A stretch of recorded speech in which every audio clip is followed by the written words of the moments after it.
আসসালামু আলাইকুম এভরিওয়ান, কেমন আছেন সবাই? আশা করছি সকলে ভালো এবং সুস্থ আছেন। সবাইকে রমজানুল মোবারক।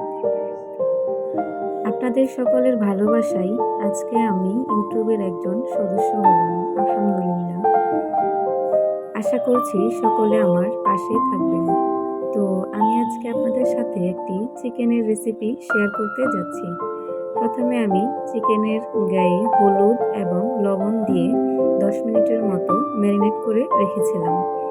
এ পর্যায়ে আমি চিকেনগুলো একটু ভেজে নেব। সবগুলো চিকেন আমি সুন্দরভাবে ভেজে নেব। অ্যাকচুয়ালি আজকে আমি সত্যি বলতে অনেক খুশি হয়েছি। আপনারা তো জানেন যে আমার আগের একটি চ্যানেল ছিল, তো ওইটাতে প্রবলেম হওয়ার জন্য এই চ্যানেলটা আমি ওপেন করেছিলাম। তো আপনাদের সকলের ভালোবাসায় আজকে আলহামদুলিল্লাহ আমার চ্যানেলটা মনিটাইজ হয়েছে। তো তার পিছনে অনেক আমার কাছের মানুষরা তো অবশ্যই আমার পাশেই ছিল। আপন মানুষ ছাড়াও আমার অনেক ফ্রেন্ড সার্কেল, তারপর আমার অনেক আপুরা আমাকে অনেকটা হেল্প করেছে। সত্যি বলতে তাদের জন্য মন থেকে দোয়া এবং ভালোবাসা রইল। তো আপনাদের সাথে কথা বলতে বলতে চিকেনগুলো আমি ভেজে নিয়েছি। এ পর্যায়ে দিয়ে দিয়েছি 1 কাপের মতো পেঁয়াজ কুচি।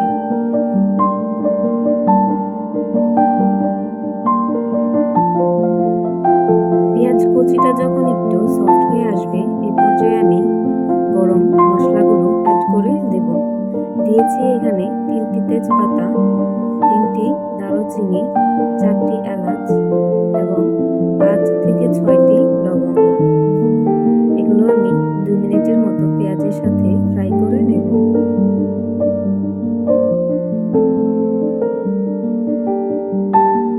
পেঁয়াজটা যখন বেরেস্তা টাইপের হয়ে আসবে, এই পর্যায়ে আমি দিয়ে দিব কাজু বাদাম, কাঠবাদাম এবং পেস্তা বাদাম আমি সামান্য পরিমাণ পানি দিয়ে ব্লেন্ড করে নিয়েছি।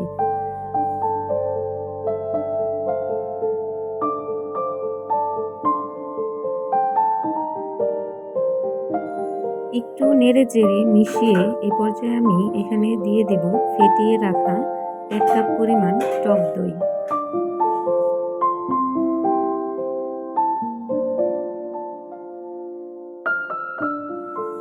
টক দইটি এখন নেড়ে চেড়ে মিশিয়ে এ পর্যায়ে আমি মশলা অ্যাড করে দেব। দিয়েছি আমি 1 চামচ মরিচ গুঁড়া, 1/2 চামচ ধনে গুঁড়া এবং দিয়ে দেব 1/2 চামচ ভাজা জিরার গুঁড়া, আর দিয়ে দেব পরিমাণ মতো লবণ। এগুলো দেওয়ার পর ভালোভাবে মিশিয়ে রান্না করে নেব। মশলাগুলো দেওয়ার পরে ভালোভাবে 2 মিনিটের মতো কষিয়ে রান্না করে নিতে হবে।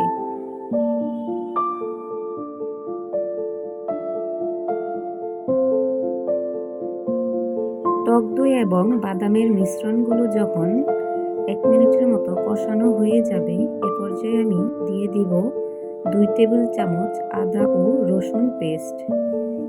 আদা ও রসুন দেওয়ার পর আরও 1-1.5 মিনিটের মতো রান্না করে নেব।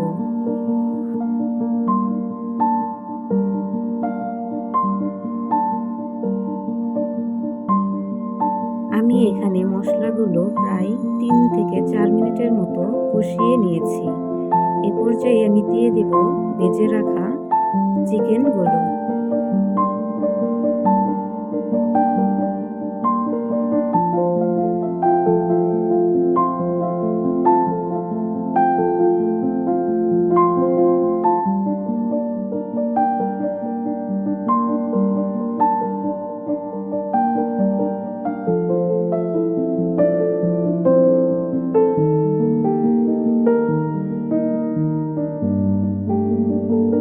চিকেনগুলো দেওয়ার পর নেড়ে চেড়ে মশলার সাথে মিশিয়ে সামান্য পরিমাণ পানি দিয়ে আমি 5 মিনিটের মতো কষিয়ে রান্না করব।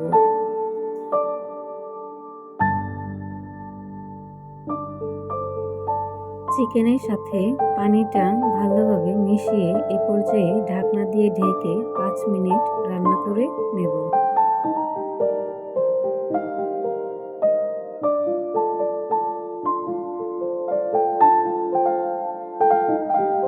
মাঝে মাঝে ঢাকনা খুলে চিকেনগুলো নেড়েচেড়ে দিতে হবে, তা না হলে নিচে দিয়ে লেগে যাওয়ার সম্ভাবনা থাকে।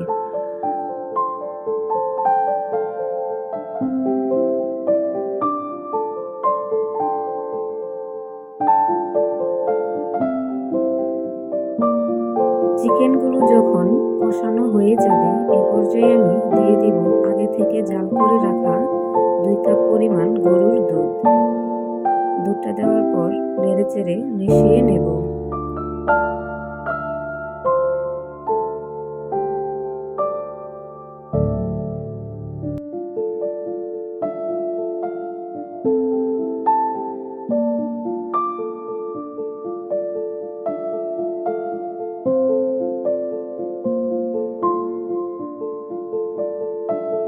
দুধটা দেওয়ার পর মাংসের সাথে ভালোভাবে নেড়েচেড়ে মিশিয়ে এখন ঢেকে রান্না করব 10 মিনিটের মতো। এখন আমি দিয়ে দেব 2 চামচ চিনি। স্বাদটাকে ব্যালেন্স করার জন্য এখানে চিনিটা দেওয়া অবশ্যই জরুরি।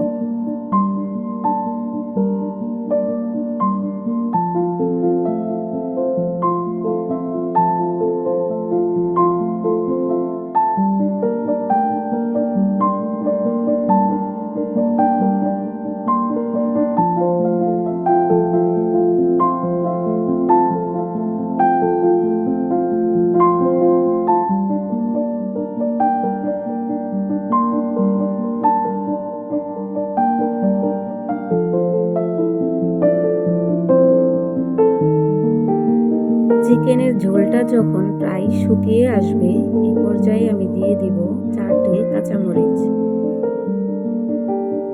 আবারও কিছুক্ষণ ঢেকে রান্না করে নেব।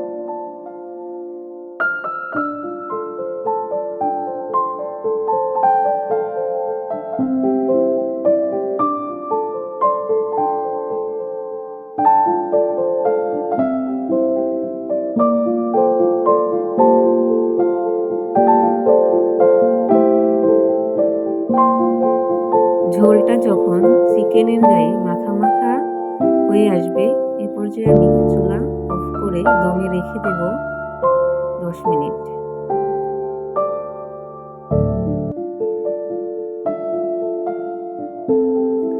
তৈরি হয়ে গেল খুব সহজেই ঘরোয়া পদ্ধতিতে চিকেন রোস্ট। রেসিপিটি একবার হলেও বাসায় ট্রাই করে দেখবেন। ধন্যবাদ সবাইকে।